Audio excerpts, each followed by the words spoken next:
Jabardasth, Sridevi drama company వంటి షోస్లో జడ్జిగా చేసి అందరినీ అలరిస్తున్న ఇంద్రజ ఒకప్పుడు బాలకృష్ణ, వెంకటేష్, నాగార్జున, మమ్ముట్టి, మోహన్ లాల్ వంటి స్టార్ హీరోలతో నటించి అన్ని భాషల్లోనూ స్టార్ హీరోయిన్గా మంచి గుర్తింపు తెచ్చుకున్నారు. ఇంద్రజ ఇప్పుడెందుకు అంత ఘోరంగా ప్రవర్తిస్తున్నారు? ఎప్పుడు కూల్గా ఉండే ఆమె సడన్గా ఎందుకు యాంకర్పై అంత ఫైర్ అయ్యారు? మీకిష్టం లేకపోతే చెప్పండి, ఆ షోలు చేయటం మానేస్తా. నా పర్సనల్ లైఫ్ నా ఇష్టం. నా భర్త మతంతో మీకేంటి ప్రాబ్లం? నాకు ఇష్టమైతే అలాంటి సినిమాలో కూడా చేస్తా. నా కుటుంబం రోడ్డున పడకూడదనే ఆ పని చేశా. కానీ తను చేసిన ఆ 2 తప్పుల వల్ల తన కెరియర్ నాశనమైందా? అయితే ఇంద్రజ చేసిన ఆ తప్పేంటి? దానికి కారణమెవరు? డబ్బు కోసమే బి గ్రేడ్ మూవీస్లో నటించిందా? రాజేంద్ర ప్రసాద్ ఇంద్రజ పెళ్లి ఎందుకు క్యాన్సిల్ అయింది? ఒక జూనియర్ ఆర్టిస్టుతో కూడా అఫైర్ పెట్టుకొని చివరిగా అతనితోనే లేచిపోయిందా? సుడిగాలి సుధీర్కి ఇంద్రజకు ఉన్న ఆ సీక్రెట్ రిలేషన్ ఏంటి? ఇంద్రజ గురించి మరెన్నో నమ్మలేని విషయాలను ఈ వీడియోలో తెలుసుకుందాం. ఎక్కడా స్కిప్ చేయకుండా చివరి వరకు చూడండి. రాజతి అలియాస్ ఇంద్రజ. ఈమె 1977 అక్టోబర్ 17న తమిళనాడులోని చెన్నైలో ఒక మధ్యతరగతి బ్రాహ్మణ కుటుంబంలో జన్మించింది. తండ్రి బాలసుబ్రహ్మణ్యం, తల్లి సావిత్రి. ఈమెకు శోభ, భారతి అనే 2 చెల్లెలు కూడా ఉన్నారు.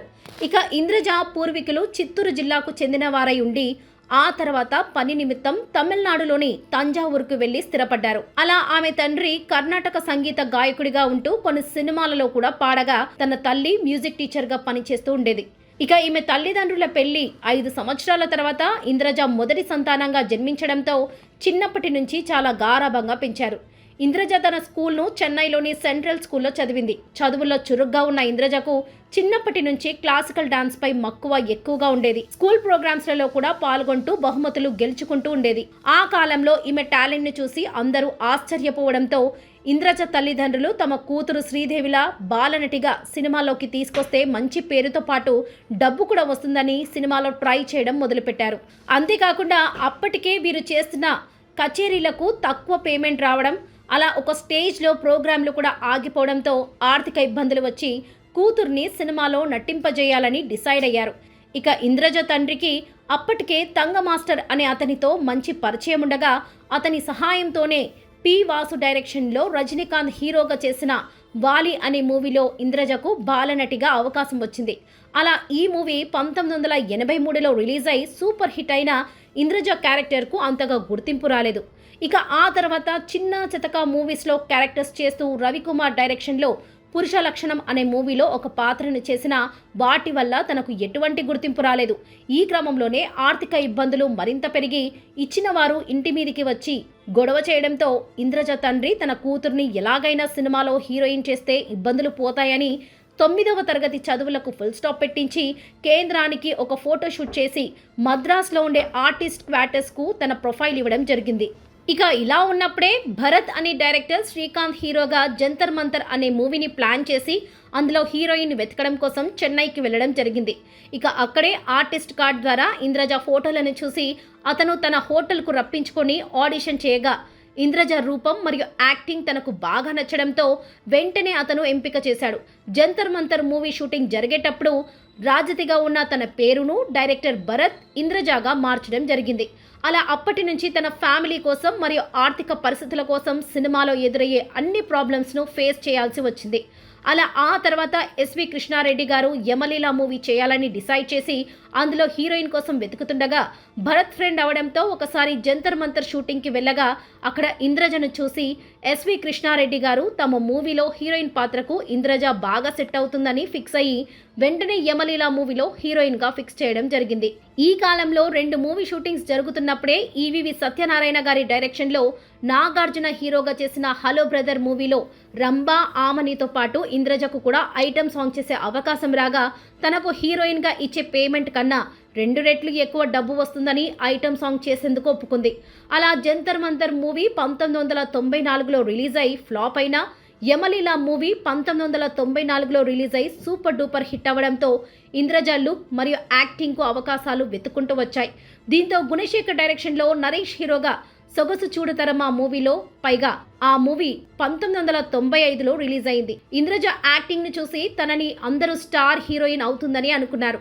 కానీ ఆ తర్వాత ఇంద్రజకు ముగ్గురు హీరోయిన్స్ లో ఒకరిగా లేక సెకండ్ హీరోయిన్ గా మరియు చిన్న క్యారెక్టర్స్ వచ్చేవి తప్ప స్టార్ హీరో సరసన ఆమె హీరోయిన్ గా ఛాన్స్ వచ్చేవి కావు.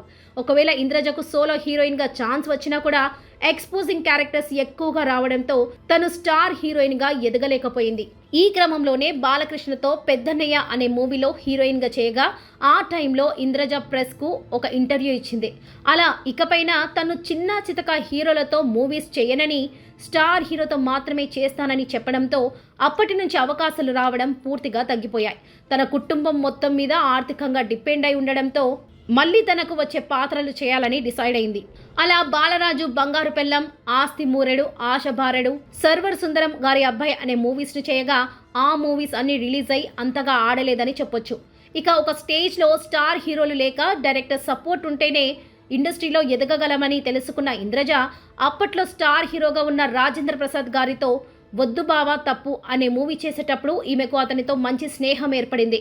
ఆ కాలంలో రాజేంద్ర ప్రసాద్ కూడా అప్పటి నుంచి ఇంద్రజకు అన్ని విధాలా సపోర్ట్ చేస్తూ మమ్మీ మీ ఆయన వచ్చాడు, చిన్ని చిన్ని ఆశ, జై బజరంగబలి అనే వరుసగా 6 మూవీస్లో బ్యాక్ టు బ్యాక్ కలిసి నటించడంతో వీరిద్దరి గురించి ఇండస్ట్రీలో గుసగుసలు మొదలయ్యాయి. ఇక ఈ కాలంలో ఇంద్రజ రాజేంద్ర ప్రసాద్తో సీరియస్గా ఉండి అతన్ని పెళ్లి చేసుకోవాలనుకున్నా రాజేంద్ర ప్రసాద్ మాత్రం అందుకు ఒప్పుకోకపోగా ఇంద్రజను అవమానించి అక్కడి నుంచి పంపించడం జరిగింది. దీంతో హార్ట్ బ్రేక్ అయిన ఇంద్రజ చేసేదేమీ లేక తెలుగు సినిమాలు చేయడం మానేసి తమిళం, మలయాళం ఇండస్ట్రీకి మార్చేసింది. ఇదిలా ఉంటే ఇంద్రజ 1999 సంవత్సరం వచ్చేసరికి 50 సినిమాలో యాక్ట్ చేసినా అటు హీరోయిన్స్ రెమ్యునరేషన్స్ తక్కువగా ఉండడంతో ఆర్థికంగా అంతగా బలపడలేకపోయింది. అలా ఆ తర్వాత ఉన్నట్టుండి ఇంద్రజ తల్లికి హార్ట్ అటాక్ రావడంతో ట్రీట్మెంట్ కోసం డబ్బు అవసరమై మలయాళంలో పెద్ద బడ్జెట్ సినిమాలో కూడా చేయాల్సిన పరిస్థితి వచ్చింది. ఇక అప్పట్లో ఇంద్రజ మలయాళంలో ఎక్స్పోజింగ్ క్యారెక్టర్స్ చేస్తూనే మోహన్ లాల్ ముమ్మట్టితో సపోర్టింగ్ రోల్ చేయగా వారితోనూ ఇంద్రజ పేరు గట్టిగా వినిపించింది. అది సినిమా షూటింగ్లో హీరో హీరోయిన్స్ మధ్య ఉండే అండర్స్టాండింగ్ అని చెప్పొచ్చు. ఇక ఇదిలా ఉంటే 2005 తర్వాత ఇంద్రజకు మలయాళం, కన్నడ, తమిళంలో కూడా పూర్తిగా ఛాన్సులు తగ్గిపోవడంతో డబ్బుల కోసం సీరియల్స్లో యాక్ట్ చేయడం మొదలుపెట్టింది. అలా తమిళంలో పాశం అనే సీరియల్లో చేయగా అది 2006లో సన్ టీవీలో ప్రసారమై అందుకు మంచి ఆదరణ దొరికింది. ఇక ఈ సీరియల్లో ఇంద్రజ కీర్తనతో చేసిన మొహమ్మద్ అఫ్సర్తో మంచి పరిచయం పెరిగి ఆ పరిచయం కాస్త నిదానంగా సన్నిహితంగా మారి ఇంద్రజ అతనితో ప్రేమలో పడింది. ఇదిలా ఉంటే ఇంద్రజ చెల్లెలు కూడా తమకు అలాగే సినిమా, సీరియల్స్ చేస్తూ తమ టాలెంట్ను ప్రూవ్ చేసుకోవాలనుకున్న ఇండస్ట్రీలో ఉండి కాస్టింగ్ కౌచ్ వల్ల ఇంద్రజ తన చెల్లెలిని ఇండస్ట్రీకి తీసుకురాకుండా వారికి పెళ్లి చేసి లైఫ్ సెటిల్ చేసింది. ఇక అలా చిన్నప్పటి నుండి ఫ్యామిలీ కోసం కష్టపడుతున్న ఇంద్రజ యాంత్రిక జీవితం చాలనిపించింది. అంతేకాకుండా అప్పటికే తనకు 30 ఏళ్ల వయసు రావడంతో మొహమ్మద్ అఫ్సర్ను పెళ్లి చేసుకుని లైఫ్లో సెటిల్ అవ్వాలనుకుంది. అలా ఈ విషయం తన ఫ్యామిలీలో చెప్పగా వారిద్దరి మతాలు వేరుగా ఉండడంతో వీరికి పెళ్లి ఒప్పుకోలేదు.